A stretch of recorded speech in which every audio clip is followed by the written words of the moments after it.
Here with more, the leader of the Iranian opposition, the Crown Prince, Prince Pahlavi is with us. Reza Pahlavi, good to have you back, sir. Thank you for being with us.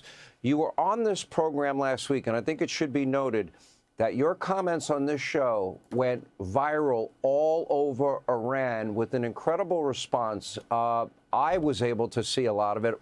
What feedback have you gotten? Well, Sean, the latest interaction I've had with fellow compatriots, I had a few FaceTime discussions directly with the young, brave people off the street telling me about the situation. The level of massacre has been unbelievable, unfortunately. The regime is, with no pity, using military machinery, AK-47s to shoot to death protesters. Morgues are overfilled. Despite all of that, these brave kids are still on the street. A doctor reported to us that she had a young patient that came in with her face being shot, bullet-ridden, and she told the doctor, patch me up, I want to go back to the streets. I'm going to keep fighting until we are saved, and I want our leader, Reza Pahlavi, to return home to save us all. This is the level of commitment you see in Iran today. It's really, it has attracted the awe and admiration of the whole world. But the decisive element that everybody's waiting for is when will the cavalry arrive, because we can only hold the Alamo for that much amount of time. So it's very critical, the timeline of when, as the president promised, and part of the reason they are still on the streets fighting is they believe that this president is committed to do what he promised he will. Reza, let me ask you, the president himself has said we are examining very strong options regarding Iran. I will make a decision. He talked about the protesters that have been shot. He has been briefed on ways to hit them if they continue to kill innocent people. Are you hearing the reports I'm hearing? And that is that the morgues are overflowing, people shot in the head, that the Iranian Revolutionary Guard is assassinating people in the streets of Iran. Are you hearing that the hospitals are overrun?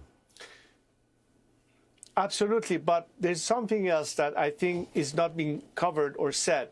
We have tacit intelligence reports that a number of people, you know, they have started a process of connecting with us, those who want to defect, that despite the regime hard crackdown, many have refused to show up for work, feigning health reasons or whatever, because they don't want to crack down on people anymore.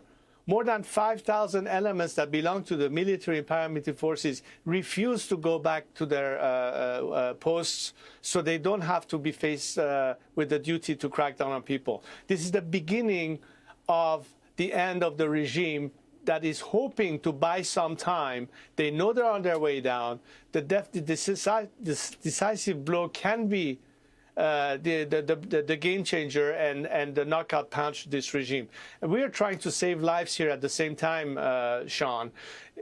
There's unnecessary lives being lost, and we can prevent that from happening by dealing this regime the decisive blow. We are doing our part. The Iranian people are doing their parts. And hopefully this time there will be the measures taken to finally cut off the snake's head and get rid of this regime who has been nothing but a problem not only to Iranians but for the security of the world and peace in the region. I think we have this golden opportunity now. The regime is on the brink of collapse. Let's push it over the cliff and be done with them. You know, you tweeted out that Senator Graham, who will join us in a minute, is right. President Trump is not President Obama.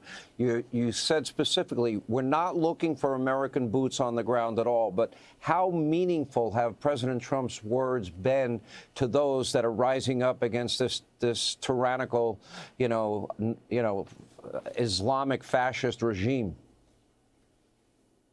Well, there's a reason, Sean, that people are naming sub-streets after the president's name. They know he's not a Barack Obama. They know that he's not going to be a president that will throw them under the bus as they have been before. And that's really the spirit on the streets right now. And I believe President Trump knows exactly what he's facing. not buying into the regime's last gasp effort to promise negotiation, because every time they have their back to the wall, they come back with that line, and nobody's fooled anymore. I don't think this administration is fooled anymore by the regime's feeble attempts to try to buy time yet again.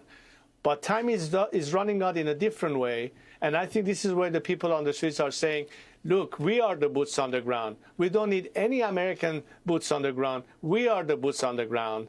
Count on us. We're doing our part. Well, but come to the rescue Reza. and help us get rid of it.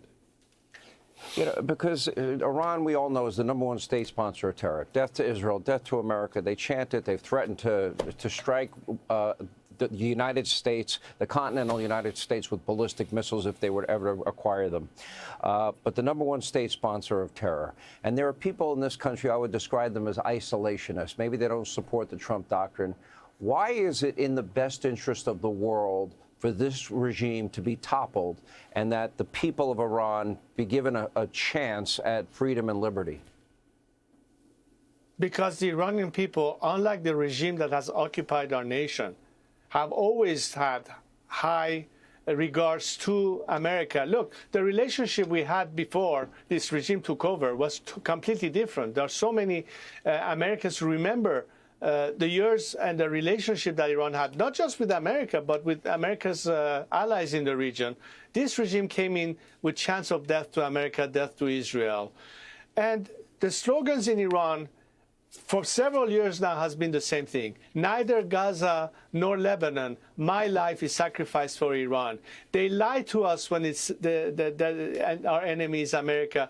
Our enemy is right here. These are the slogans that people in Iran have been chanting for years. That demonstrate that unlike this regime, Iranians want to have peace. They want to have cordial relationship with our neighborhood. They have no animosity towards the Jewish state and the Israelis. In fact, if you look at every demonstration we've had ever since the Women Life Freedom movement onwards, you often see the Israeli flag right next to the Iranian national flag.